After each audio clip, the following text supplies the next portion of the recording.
Good morning बच्चों। आज class 10th के लिए जो मैथ का जो किताब है उससे जो है ना हम लोग आज ऑब्जेक्टिव क्वेश्चन जो है वो चालू करेंगे, है ना।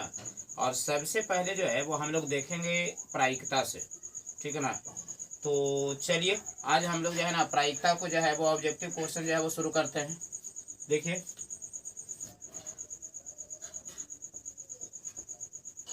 प्रायिकता देखिए बाबू, प्रायिकता चूंकि आप लोग जो है वो पहले पढ़ भी चुके होंगे, है ना।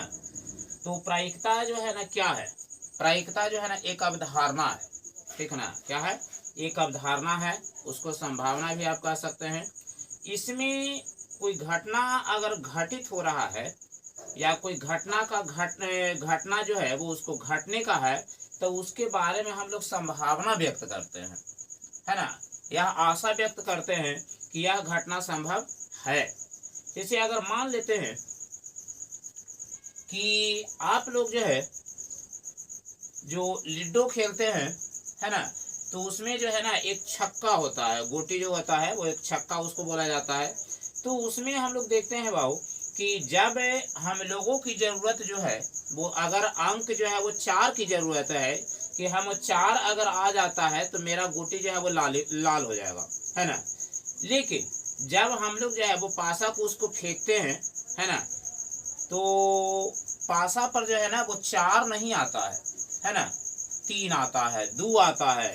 छक्का की जरूरत नहीं है तो हम लोग को छक्का 6 जो 6 आ रहा है वो 4 बार 5 बार लगातार ही आता है, लेकिन 4 नहीं आता है ना।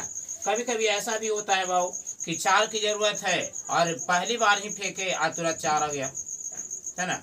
कभी कभी ऐसा भी होता है कि गोटी को निकालने के लिए शुरुआत करने के लिए हमें 6 की जरूरत है ना। और जब हम चलते जा रहे हैं अपनी चाल को 6 आ ही नहीं रहा है ना। तो देखिए यही तो संभावना का खेल है, इसी को हम लोग क्या कहते हैं, संभावना का खेल कहते हैं। एक और उदाहरण लेते हैं, है ना। देखिए अगर मान लेते हैं कि कोई चीज, जैसे इसमें जो है ना और भी इसमें बहुत से उदाहरण आ सकते हैं बाबू। जैसे मान लेते हैं कि आप कहें कि आज वर्षा हो सकती है, तो देखियो आज वर्षा हो सकती है ये डिफिनिट जानकारी तो नहीं ना है ना। अगर उसमें रहता कि आज वर्षा होगी, है ना, तो आज वर्षा होगी एक मतलब है कि डिफिनिट है, होगी। लेकिन यहाँ कहा जा रहा है कि आज वर्षा हो सकती है, अनुमान लगाया जा रहा है। इसका अर्थ ये हुआ कि बारिश आज हो भी सकती है और नहीं भी हो सकती है ना। तो ऐसी स्थिति में इसको संभावना का खेल कहा जाता है। देखिए इसके बाद जो है वो एक और उदाहरण लेते हैं, है ना।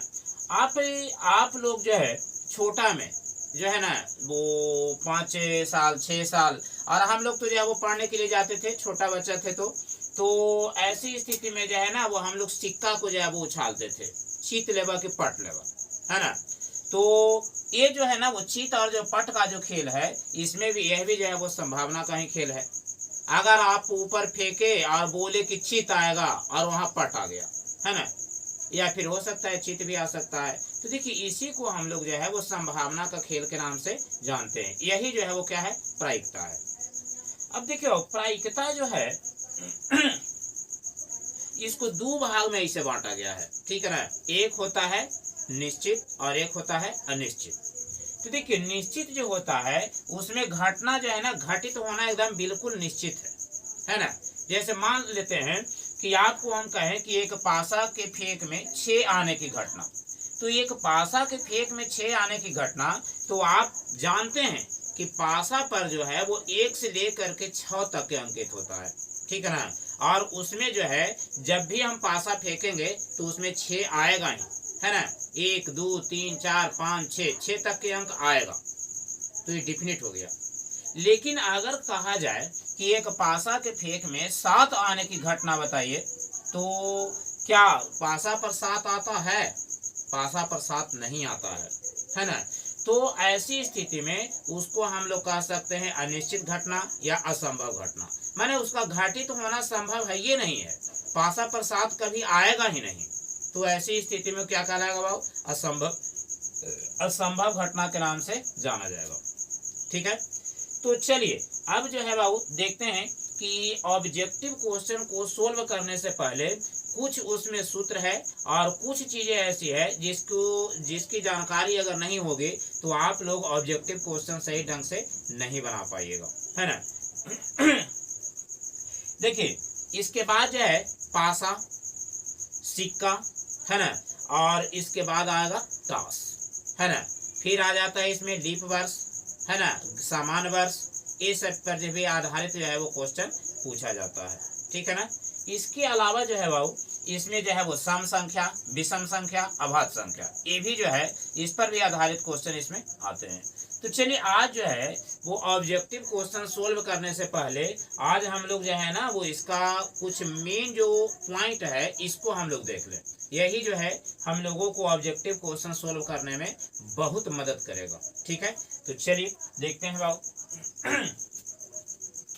देखिए बाबू सबसे पहला आता है पॉइंट कि संभव घटना और असंभव घटना। देखिए यही तो बता रहे थे हम। तो संभव घटना जो होती है ना, ये देखिए संभव घटना की प्रायिकता एक होती है। क्या होता है बाबू, संभव घटना की प्रायिकता एक होती है। ठीक है, और दूसरा पॉइंट है कि जो असंभव घटना है जिसको आप अनिश्चित घटना के भी नाम से जानते हैं, तो असंभव घटना की प्रायिकता 0 होती है। ठीक है ना, क्या होता है, 0 होती है।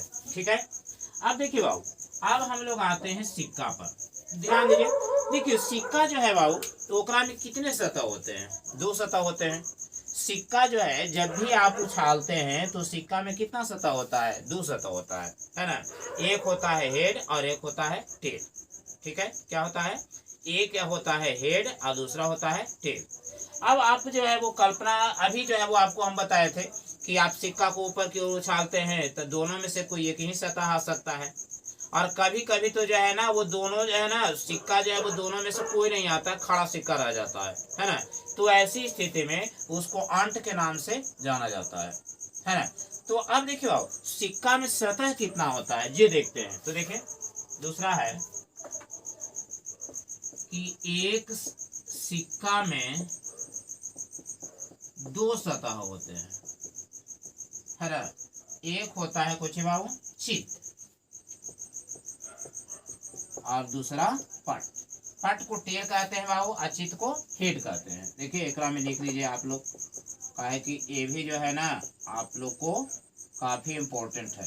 पट को टेल के नाम से जाना जाता है या पृष्ठ भी कह सकते हैं। ठीक है, अगला है बाबू दूसरा। देखिए एक चीज और है, मान लेते हैं कि एक सिक्का को उछाल में तो 2 घटना घट सकता है, चाहे तो हेड आएगा ना तो टेल आएगा। ठीक है, लेकिन अगर 2 सिक्का रहेगा तब क्या कीजिएगा बाबू। तो देखिए 2 सिक्का के उछाल में कुल संभव घटना। तो देखिए बाबू याद रखिएगा सिक्का में 2 सतह होता है। कितना होता है, 2 सतह। ठीक है ना, और आप जानते हैं कि सिक्का में जब 2 सतह होता है तो इसकी आप फार्मूला के तौर पर यूज कर सकते हैं कि सतह जितना रहे उतना के पावर में n कर देंगे। जैसे अब सिक्का में 2 सतह है बाबू तो 2 के पावर n करेंगे।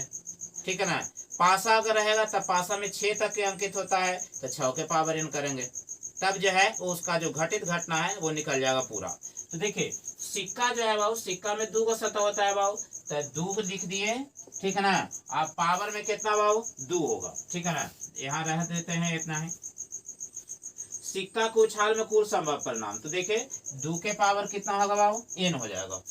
ठीक है ना, 2 के पावर कितना होगा, n होगा। अब यहाँ देख लेते हैं बाबू, जहाँ n जो है वो सिक्कों की संख्या है तो n सिक्का कर देते हैं। n सिक्का को उछाल में कुल संभव परिणाम तो 2 के पावर n।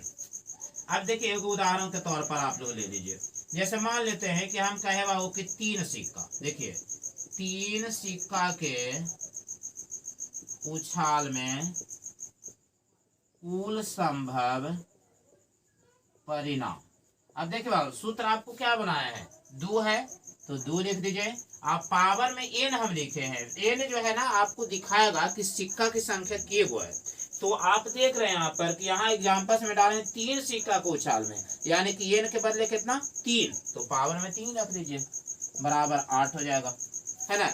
माने 3 सिक्का को उछाल अगर आप करते हैं तो एक में कितना आएगा परिणाम आएगा 8 हो। तो देखिए ये जो है वो कुछ इंपॉर्टेंट जो है वो पॉइंट है जिसको आसानी से समझ करके इसमें आने वाला जो ऑब्जेक्टिव क्वेश्चन है उसको बेहद आसानी से आप सोल्व कर सकते हैं। ठीक है, तो चलिए ये तो जो है वो 3 सिक्का का हो गया, है ना। अब सिक्का पर आधारित हम लोग देखेंगे बाबू कि एकरा में कैसे कैसे जो है वो इसको हम लिख सकते हैं। तो चलिए देखते हैं।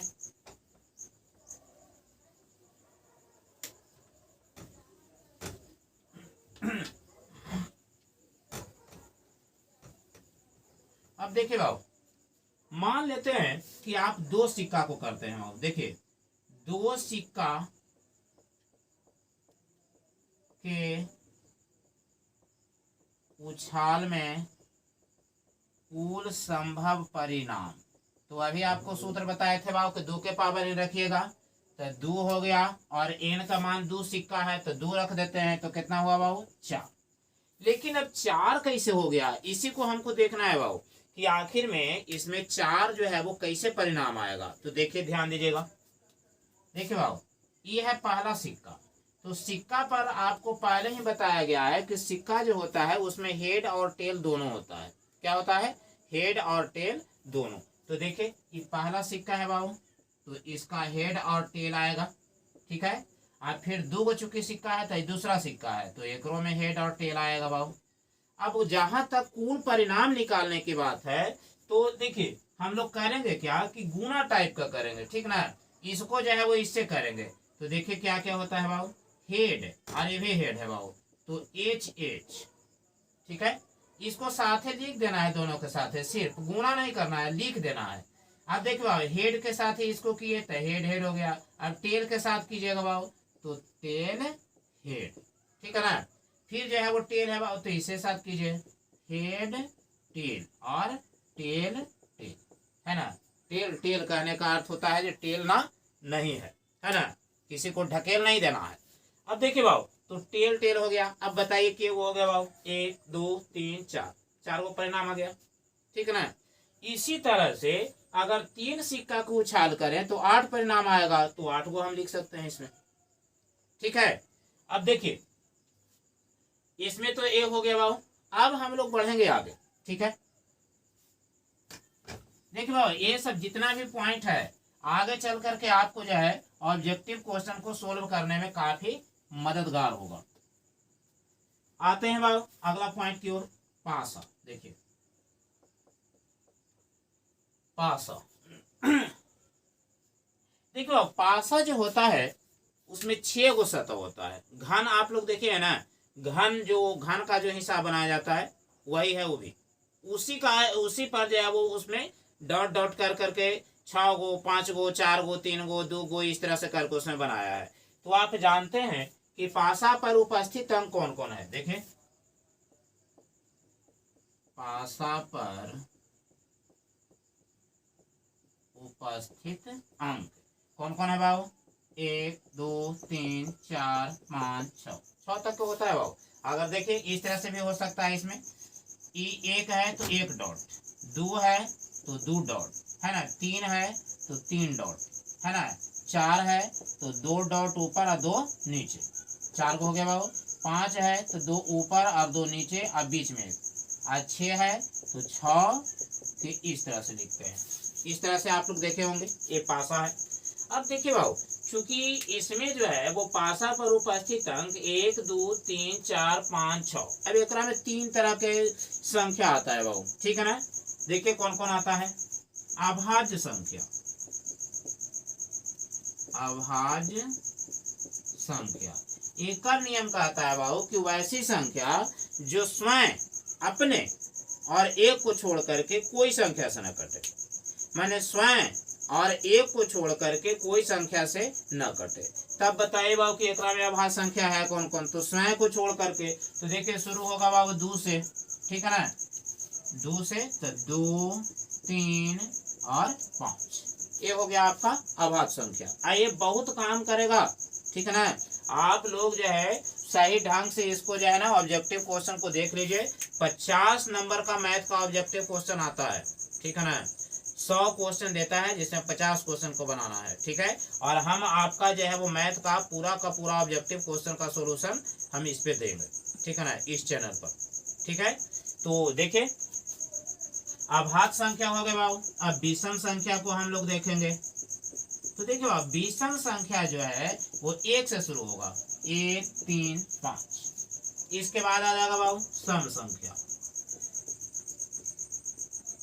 क्या होगा? सम संख्या, है ना। तो देखिए बाबू सम संख्या में आएगा बाबू 2 4 6, ठीक है ना। ये सम संख्या हो गया। ये भी आगे चल करके आपको मैथ बनाने में काफी हद तक के कारगर होगा, ठीक है।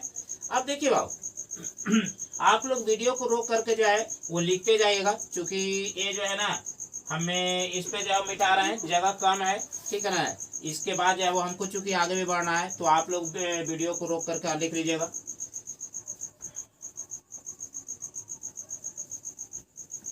अब देखिए एक पासा में उपस्थित अंक था। अगर मान लेते हैं कि 2 पासा को फेंके तो उसमें कितना जो है ना वो परिणाम आएगा, कुल संभव परिणाम कितना आएगा। तो देखिए उसका भी हम लोग देख लेते हैं बाबू, ध्यान दीजिएगा।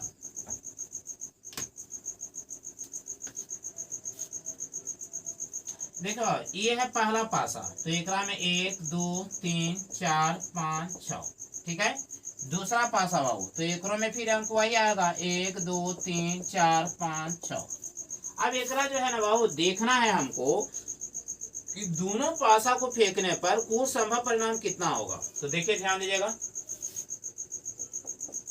2 पासा को फेंकने पर कुल संभव परिणाम। अब देखिए बाबू चूंकि पासा है तो पासा में कितना सतह होता है, पासा में 6 सतह होता है ना। तो 6 लिख दिए बाबू। अब बताइए पासा है के गो, 2 गो, तो पावर में 2 लिख दीजिए, तो हो जाएगा 6 गुना 6 बराबर 36, माने 36 परिणाम आएंगे। अब देखना है हमको कि आखिर में 36 परिणाम आएंगे कैसे, उसको लिखना भी है। तो ध्यान दीजिएगा, ये पूरा को आप मानिए एक भाग, इसमें जितना भी जो आप लिख रहे हैं सबको अलग अलग भाग से हम इसके साथ जो है वो साथ में लिखेंगे। जैसे मान लेते हैं कि हमको सबसे पहले 1 से करना है, तो 1 से पूरा में लिखेंगे। तो सबसे पहले 1 को 1 से करेंगे बाबू, तो 1 1 हो जाएगा। फिर 2 में करेंगे 1 से, तो 2 1। 3 में करिए 1 से, 3 1। 4 में 4 1, 5 1 और 6, ठीक है, क्लियर है। अब ये 2 से कीजिए बाबू, समझ रहा है ना पूरा में, तो 1 2 2 2 3 2 4 2 5 2 और 6 2। ये हो गया 2 से बाबू, ठीक है ना। 3 से इसी तरह से हम लोग लिखेंगे, तो 1 3 2 3 3 3 4 3 5 3 और 6 3, ठीक है।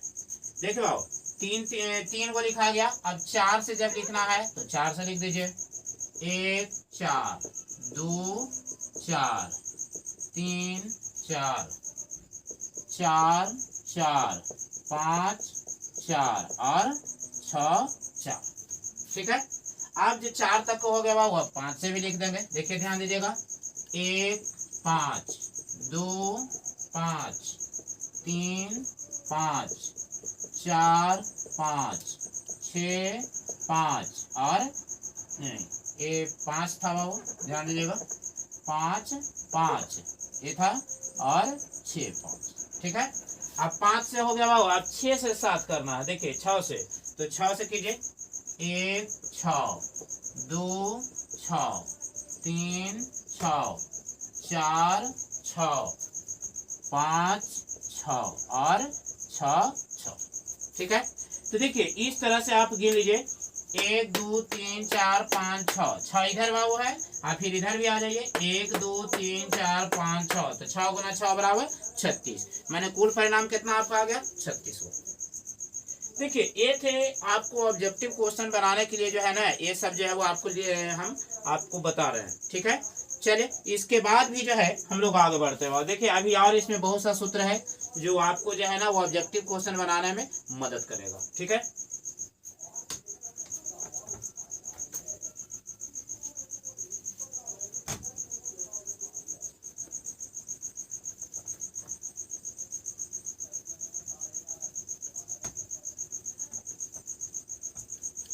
देखिए बाबू, अगला जो पॉइंट है वो है पासा से।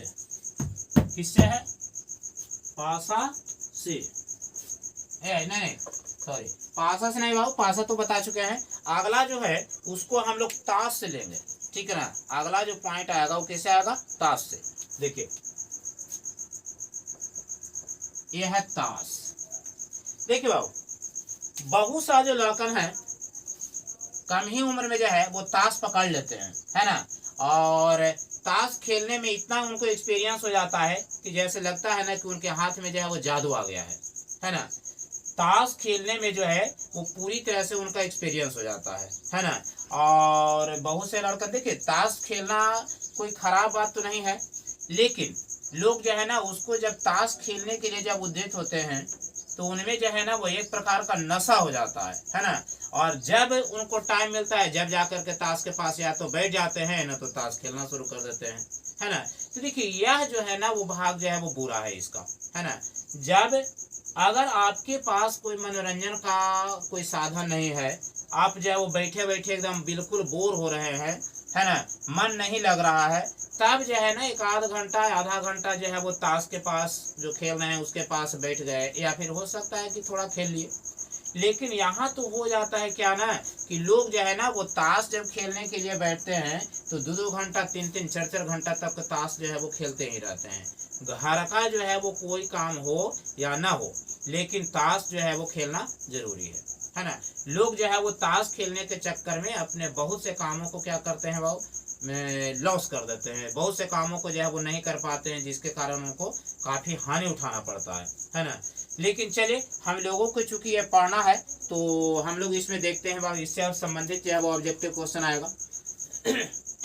देखिए बाबू, ताश जो होता है इसमें कुल मिला करके जो है ना वो कितना पत्ता होता है बाबू? 52 पत्ते होते हैं।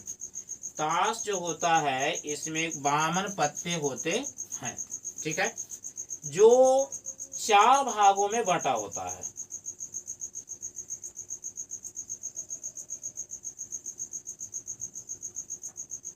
देखिए बाबू, ताश जो होता है उसमें 52 पत्ते होते हैं और कितने भागों में बटा होता है?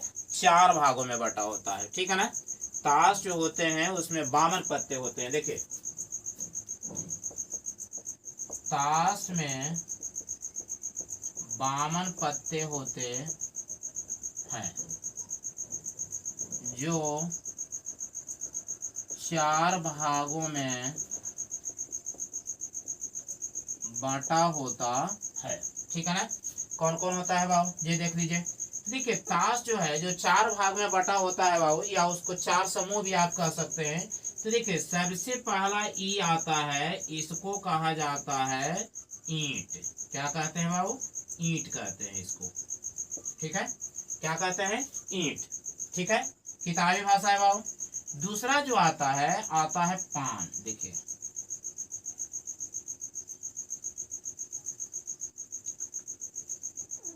ये देखिए ये है पान, ठीक है। तीसरा जो है बाबू इसमें आता है काला पान, ठीक है ना। देखिए काला पान क्या क्या है इसको देख लेते हैं हम लोग। देखिए इसको लाल पान जो है वो हम बनाना चाह रहे थे, इस तरह से काला पान बनेगा। आगे सबसे पहले जो है वो लाल वाला को हम एक जगह कर देते हैं। ये देखिए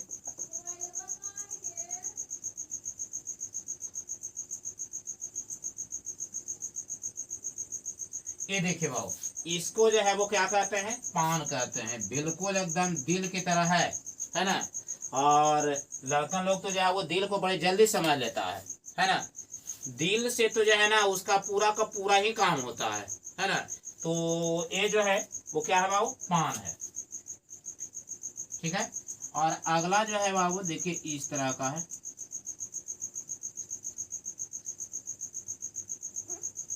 ये हो गया पान, ठीक है। और ये जो है ये है चींड़ी, इसको क्या कहते हैं बाबू, चींड़ी कहते हैं। देखिए 4 भाग में बट गया। देखिए ये जो ईंट और जो पान होता है बाबू इस तरह का, ये होता है लाल, लाल रंग का होता है। क्या होता है, लाल रंग का। और ये जो होता है वो होता है काला रंग का। देखिए ये दोनों लाल रंग का, ये दोनों काला रंग का। अब के समूह में बटा हुआ, 1 2 3 4, 4 समूह में बट गया। अब देखिए एक समूह जो होता है उसमें 13 पत्ता होता है। कितना होता है, 13 पत्ता। तो एकरा में 13 गो, इसमें 13 गो, इसमें 13 और इसमें 13, कुल मिलाकर कितना हुआ बाबू, तो 13 चौका 52 पत्ता हो जाता है। तो इसमें जो है वो देखिए एक समूह में 13 पत्ता होता है, ठीक है ना। एक समूह में कितना पत्ता होता है बाबू, 13 पत्ता होता है। कौन कौन होता है, देखिए एक का, जिसको आप लोग मुन्ना कहते हैं, दुग्गी, तिग्गी, चौवा, पंजा, छठा, सत्ता, अट्ठा, नहला, दहला, ठीक है। इसके बाद आता है बाबू राजा, रानी और गुलाम। देख रहे हैं ना, राजा, रानी और गुलाम। ये एक समूह में होता है, चाहे कोई भी समूह को उठा लीजिए, सब में यही पत्ती पाया जाता है। तो देखिए 1 2 3 4 5 6 7 8 9 10 11 12 13, एक समूह में कितना होता है बाबू, 13 पत्ती होता है, ठीक है ना। एक समूह में 13 पत्ती होता है। तो बताइए आपकी किए गो समूह है, 4 गो, तो 13 चौका कितना हुआ, 52, ठीक है ना। एक समूह में 13 पत्ती जब होता है तो 4 समूह है, तो 13 चौका कितना हो गया, 52 पत्ती, ठीक है। अब देखिए बाबू ये जो 52 पत्ती होता है तो इसमें जो है वो लाल कितना समूह है, लाल जो है वो 2 समूह होता है, एक ये होता है और एक ये होता है। तो 13 पत्ती इसमें या 13 पत्ती इसमें, तो कितना हुआ 52, 13 13 26, 26 पत्ती जो है वो लाल रंग का होता है। अगर आपसे कहा जाए कि लाल रंग का पत्ती निकलने की प्रायिकता, तो आप समझ लीजिएगा कि लाल रंग इसमें किए हुआ है। देखिए आओ, प्रायिकता के एक नियम है, अगर प्रायिकता को एक चीज जो है वो बढ़िया से आप जान जाइएगा तो एकरा में जो है ना, चाहे कितना हार्ड इसमें मैथ आ जाए, मैट्रिक में आप बिल्कुल एकदम सही ढंग से बना पाइएगा। और वह है कोची कि प्रायिकता जिसके बारे में आपको पूछे, हमको सिर्फ ढूंढना है कि वो संख्या किए को है, ठीक है ना। और बटा में पूरा को गिन के लिख देना है कि संख्या पूरा कितना है, यही आपकी क्या है, प्रायिकता है, ठीक है। अब मान लेते हैं कि आपको अभी हम बताए कि 13 चौका 52 पत्ती है बाबू ताश की गड्डी में। अगर आपको हम कह दें कि ताश की गड्डी को अच्छी तरह से पीसने के बाद उसमें से लाल पत्ता निकलने की प्रायिकता, तो देखिए यहीं पर हमको समझना होगा कि प्रायिकता किसके बारे में पूछा जा रहा है। हम पूछ रहे हैं लाल पत्ता के बारे में, ये नहीं पूछ रहे हैं कि लाल के पान निकलने की कि लाल के ईंट निकलने की। अगर ईंट और लाल के पान अगर कहेगा तो पान और ईंट तो अलग अलग हो गया, तो फिर जो है वो पर्सनल हो गया। लेकिन यहाँ पर कहा जा रहा है कि लाल पत्ता निकलने की प्रायिकता, तो जब कहा जा रहा है कि लाल पत्ता निकलने की प्रायिकता, तो लाल पत्ता में हम देखेंगे कि कौन कौन आता है। तो देखिए लाल पत्ता में ईंट और पान दोनों आता है ना। तो एक अर्थ ये हुआ कि लाल पत्ता में हमको दोनों को लेना है। तो दोनों की संख्या क्या हुआ है, 26। अब पूरा संख्या क्या हुआ है, 52, तो 26/52 हो जाएगा एक प्रायिकता, ठीक है ना। तो इस तरह से जो है वो हम लोग इसमें देखेंगे, ठीक है ना। अब चलिए आगे देखिए,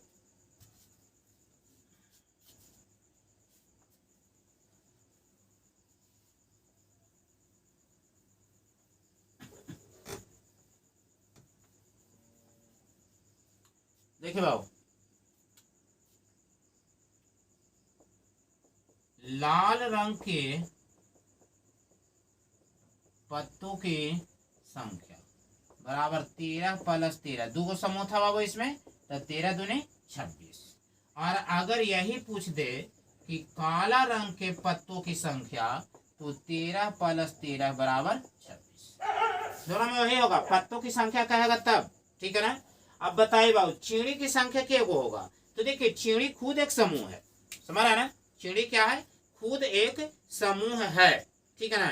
तो चिड़ी जब खुद एक समूह है तो ओकरा में 13 पत्ता होगा, ठीक है ना, जेकरा में एगो बेगम, एगो गुलाम, एगो बादशाह, एगो इक्का, एगो दुग्गी, तिग्गी, चौवा, एगो समूह है तो एक समूह में एक एक पत्ता सब होता है, ठीक है।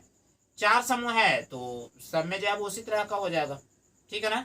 अब देखिए भाव, अब समझिए इसमें, देखिए भाव, अब अगर आपसे कहे कि एक ताश की गड्डी को अच्छी तरह से पीस करके और उसमें से एक पत्ता हम बाहर खींचे तो उसका चिड़ी निकलने की क्या प्रायिकता होगा। तो देखिए ध्यान दीजिएगा, चिड़ी कह रहा है तो चिड़ी एक समूह है, क्या है, एक समूह है। और एक समूह में आप जानते हैं कि कितना पत्ती होता है, 13 पत्ती, है ना।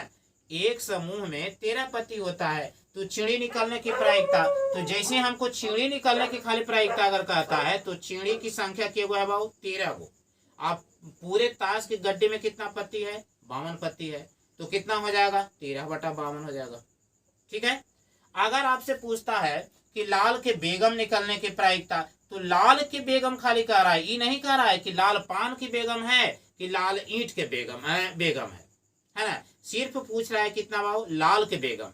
तो लाल अभी आपको बताए थे कि 2 समूह था, एगो ईंट था और एगो पान था, तो एक समूह में बेगम एक ही होता है तो 2 समूह हो गया भाव, तो 2 समूह में 2 को बेगम हो जाएगा, तो 2 बटा कितना, 52। बिल्कुल आसान है, प्रायिकता तो जो है वो बिल्कुल आसान है, सही ढंग से समझ लीजिए। ऑब्जेक्टिव क्वेश्चन इसका पूरा का पूरा क्या हो जाएगा, वो फाइनल हो जाएगा। और हम पूरा का पूरा प्रयास कर रहे हैं कि आपका ऑब्जेक्टिव क्वेश्चन मैथ का पूरा जो है वो हम क्लियर कर दें, ठीक है। तो चलिए, और कुछ जो है ना वो फिजिक्स, केमिस्ट्री और बायोलॉजी तीनों का जो है वो ऑब्जेक्टिव क्वेश्चन जो है वो हम करवाएंगे। चूंकि पढ़ाया तो हम नहीं थे इसमें, क्योंकि लॉकडाउन के कारण जो है वो बहुत सा टाइम की जो है वो समस्या भी उत्पन्न हुई, जिसके कारण पढ़ा नहीं पाए, ठीक है। मैथ का और फिजिक्स, केमिस्ट्री, बायोलॉजी, इसके अलावा जो है वो सोशल साइंस वगैरह का भी जो है वो ऑब्जेक्टिव क्वेश्चन कराया जाएगा, है ना। और देखिए बाबू, चूंकि अभी जो है वो सब्सक्राइबर जो है बहुत कम है, लाइव आने की समस्या तो जो है वो हमेशा जो है वो बना हुआ है ना। तो भाई अन्य छात्रों से यही गुजारिश है कि भाई आप जो है वो सब्सक्राइबर को जो है वो बढ़ाएं, है ना, तभी जो है वो लाइव जो है वो आप जो है वो आप लोगों के लिए टेस्ट या फिर जो है वो ऑब्जेक्टिव क्वेश्चन को जो है वो सही ढंग से हम लेकर के आ पाएंगे, है ना। तो चलिए देखते हैं बाबू आगे। अब देखिए बाबू, अगला जो पॉइंट आ रहा है वो है लीप वर्ष से, ठीक है ना। देखिए कभी कभी आता है बाबू, अगर सबसे पहले देख लेते हैं, देखिए बाबू लीप वर्ष, लीप वर्ष में 366 दिन या 52 सप्ताह 2 दिन होता है, ठीक है ना, 52 सप्ताह 2 दिन होता है। अब देखिए कभी कभी क्वेश्चन में ये दे देता है बाबू कि एक लीप वर्ष में 53 रविवार होने की प्रायिकता निकाले, ठीक है ना। तो बताइए रविवार सप्ताह में कितने गो होता है, एक ही गो ना होता है ना। रविवार, सोमवार, मंगलवार, बुधवार, बृहस्पतिवार, शुक्रवार, शनिवार, शनिवार तक होता है बाबू, 7 दिन हो गया। लेकिन अब यहाँ कह रहा है क्या ना कि लीप वर्ष में जो है ना वो जो दो दिन दिखाई दे रहा है, एक साबित कर देना है कि ये वो रविवार होगा। अब बताइए कैसे साबित होगा। तो देखिए ध्यान दीजिए, हमको 53 रविवार के बारे में दिखाना है ना, मैंने एक रविवार और बढ़ा कर दिखा देना है कि कैसे होगा। तो देखिए बाबू, हम जो है वो सप्ताह में जानते हैं कि प्रत्येक दिन एक ही दिन आता है, लेकिन हम लोग देखेंगे कि नहीं, सप्ताह में जो शेष जो बचा, देखिए शेष बचेगा 366 में, सप्ताह में कितना दिन बाबू, 7 दिन, तो 7 से भाग दे दीजिए तब ना 366 में आएगा कि कितना सप्ताह है। तो देखिए 7 × 5 = 35, एक हो गया बाबू 6, 7 दूनी 14, 2 आ गया बाबू, शेष कितना आया, 2 आया। तो ये 2 दिन के हमको दिखा देना है कि सप्ताह में 2 दिन जो है वो रविवार होता है। तो देखिए कैसे होगा बाबू, सबसे पहले जो है वो रविवार और सोमवार, देखिए एक दिन ही हो गया, ये माना जाएगा एक दिन, रविवार और सोमवार एक दिन माना जाएगा। फिर जो है सोमवार बाबू और मंगलवार, ठीक है ना, मंगलवार और बुधवार, ठीक है ना, बुधवार और बृहस्पतिवार, और बृहस्पतिवार और शुक्रवार, है ना, शुक्रवार और शनिवार, ठीक है, और शनिवार और रविवार। ये देखिए बाबू, अब बताइए रविवार के गो में आ गया, देखिए तो एक में यहाँ आ रहा है, एक यहाँ आ रहा है, तो रविवार 2 गो हो गया ना, तो कितना आ जाएगा इसकी प्रायिकता, 53 रविवार होने की प्रायिकता, तो 2/7 हो जाएगा, ठीक है। लेकिन चलिए अभी तो जो है वो हम इसमें नहीं गए, हम सिर्फ आपको समझा रहे हैं कि इस तरह से जो है वो इसमें होगा। जब ऑब्जेक्टिव क्वेश्चन पर चलेंगे तो लगभग 50 से 60 क्वेश्चन जो है वो हम लोग इसमें देखेंगे, है ना, और उसके बाद जो है वो हम लोग इतना जो है वो इसमें रिपीट करेंगे कि लगभग या तो जो है वो याद हो जाए, है ना, और इस टाइप का क्वेश्चन आए तो आप बेधड़क जो है वो धड़ल्ले से इसको बना सके। तो चलिए देखिए, ये था बाबू इसका। अब सामान्य वर्ष को देखते हैं बाबू, देखिए सामान्य वर्ष में 52 सप्ताह 1 दिन होता है। क्या होता है? 1 दिन होता है। अब देखो 1 दिन कैसे होता है, तो 365 दिन होता है सामान्य वर्ष में बाबू। तो एक में 7 से भाग दीजिए, तो 7 5 क्या होगा बाबू, 35। 1 हो गया, कट गया, फिर उतारिए, तो 7 दूनी 14, 1 आया बाबू, शेष आ गया 1, तो शेष 1 आ गया। तो एक सप्ताह में 1 ही दिन कोई दिन आएगा तो आएगा, तो कौन कौन आएगा बाबू, देख लीजिए, रविवार, सोमवार, फिर है मंगलवार, बुधवार, बृहस्पतिवार, शुक्रवार, शनिवार। गिन के देख लीजिए कितना आता है, 1 2 3 4 5 6 7, है ना। सामान्य वर्ष में सप्ताह में 7 दिन ही होता है, ठीक है। और जो लीप वर्ष होता है ओकरा में सप्ताह में जो है वो 2 गो जो है वो रविवार दिखा दिया जाता है, ठीक है ना। अभी जैसे कि जो है वो आपको बताए, अब इस तरह से कर करके आपको आता है इसमें बाबू, एक पर भी ऑब्जेक्टिव क्वेश्चन आपको आता है, ठीक है। तो आप लोग जो है वो इस सब जितना भी बताए हैं उसको लिखते चलिए, और एक दिन जो है वो बढ़िया से इसको रिवीजन कर लीजिए, याद कर लीजिए, और उसके बाद जो है वो फिर हम लोग ऑब्जेक्टिव क्वेश्चन पर चलेंगे, ठीक है। देखिए ये तो क्लियर हो गया बाबू, अब हम लोग आगे बढ़ते हैं, ठीक है।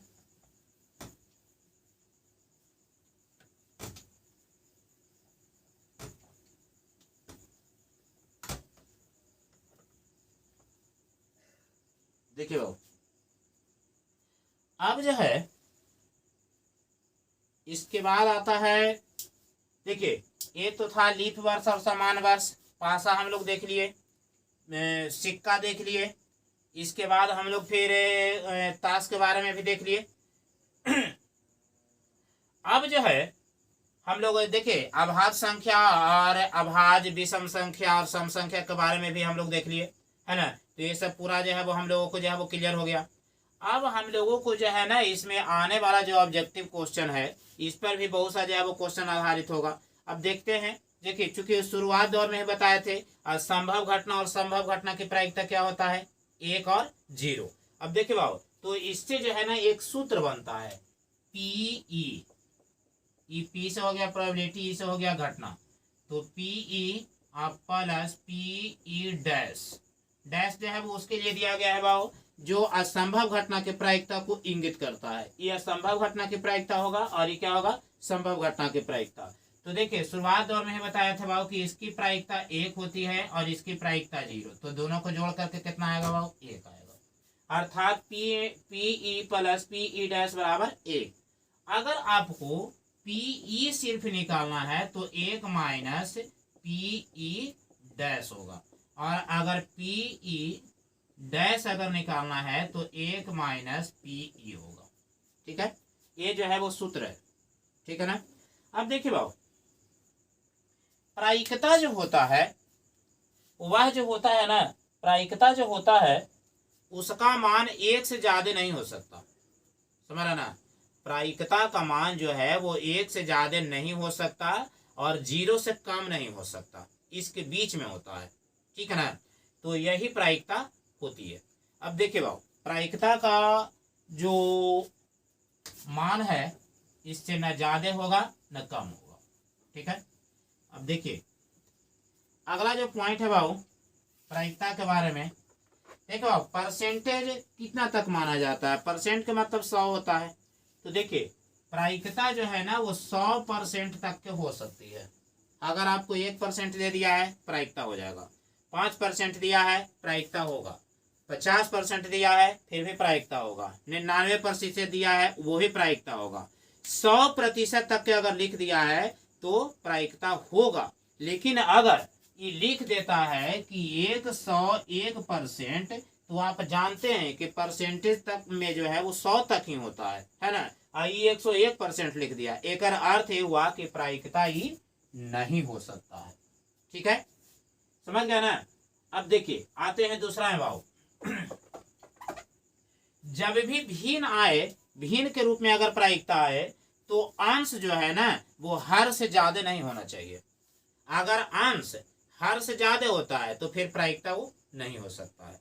ठीक है ना। जैसे देखिए अगर मान लेते हैं कि यहाँ पर आ जाता है बाबू 5/2 आता है, अंश जो है वो 5 है बाबू, हर 2 है, तो हर अंश से कम है तो इसलिए ये प्रायिकता नहीं हो सकता।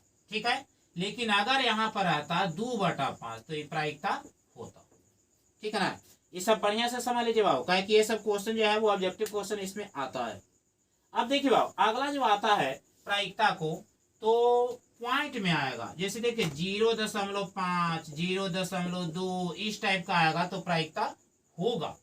समझ रहा ना, ये क्या होगा बाबू, प्रायिकता हो सकता है। लेकिन अगर 1.1 आ रहा है, 1.2 आ जा रहा है तो ये सब प्रायिकता नहीं होगा। ठीक है ना। अब देखिए ध्यान दीजिएगा अगला, अगर प्रायिकता जो है वो ऋणात्मक है, ठीक है ना, ऋणात्मक मान अगर दे दिया है तो प्रायिकता कभी नहीं हो सकता है। ऋणात्मक मान देखिए ध्यान दीजिएगा, ऋणात्मक मान प्रायिकता नहीं होता है। एग्जाम्पल्स दे दीजिए बाबू, जैसे माइनस जो है ना वो 0.5 है तो ये प्रायिकता नहीं होगा। ऋणात्मक मान जो है वो कभी भी प्रायिकता नहीं हो सकता है। ठीक है, तो देखिए ये थे आपको जो है वो ऑब्जेक्टिव क्वेश्चन का सॉल्यूशन जो है वो करने में काफी इसको मदद मिलेगा। अब देखिए बाबू इसका जो मेन सूत्र है सब कुछ तो हम लोग पढ़ लिए। अब चूंकि प्रायिकता जो है इसका सूत्र क्या होता है जो हम लोग नहीं देखे हैं, देखिए ध्यान दीजिएगा, प्रायिकता बराबर सूत्र क्या होता है, ये देखिए प्रायिकता बराबर सूत्र होता है बाबू कि ई के अनुकूल घटित घटना बटा कुल संभव परिणाम। अब देखिए बाबू ई के अनुकूल घटित घटना कौन सी है, तो जो घटना घटित हो रहा है उसको हम देख लेंगे कि कितना घटना घटित हुआ है, अब बटा में कुल घटना देख लेंगे, जो आएगा वो कर प्रायिकता आ जाएगा।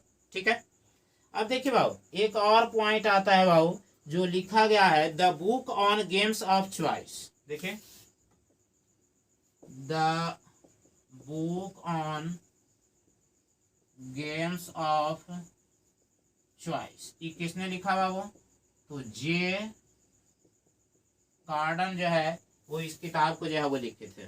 ठीक है ना, the book on games of choice.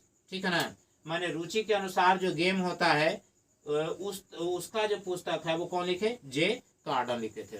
ठीक है, ये तो हो गया आपका पूरा का पूरा ऑब्जेक्टिव क्वेश्चन का जो है वो सॉल्यूशन। ठीक है ना, अब जो है क्योंकि इसी पर आधारित है जितना भी है, जितना भी आपका ऑब्जेक्टिव आएगा सब इसी पर आधारित आएगा, तो ये समझिए कि उसका जो है वो सॉल्यूशन जो है वो है। अगर आप सही ढंग से जो है वो इसको याद कर लेते हैं तो ऑब्जेक्टिव क्वेश्चन बनाने में आपको कहीं पर भी कोई समस्या नहीं होगी। और ऐसे भी जो है हम आप लोगों को जो है ना 50 से 60 क्वेश्चन के करीब में या और जितना भी बन सकता है हम पूरा का पूरा प्रयास करेंगे कि आपको ऑब्जेक्टिव क्वेश्चन का पूरा सॉल्यूशन दिया जाए। ठीक है ना, तो चलिए आज जो है वो हम लोग इतना ही देखेंगे बाबू, अगला दिन जो है वो इसको ऑब्जेक्टिव क्वेश्चन को जो है वो हम लोग चालू करेंगे। एक दिन में 15 से 20 क्वेश्चन ऑब्जेक्टिव का जो है वो हम लोग सोल्यूशन देखेंगे। तो आप लोग इस चैनल के साथ जो है वो जुड़े रहिए, लाइक और सब्सक्राइब जो है वो करते रहिए, इसका लिंक को जो है वो दूसरे लड़कों के साथ जो है वो शेयर कीजिए। ठीक है, तो चलिए आज के लिए इतना ही रहेगा, देखने के लिए धन्यवाद।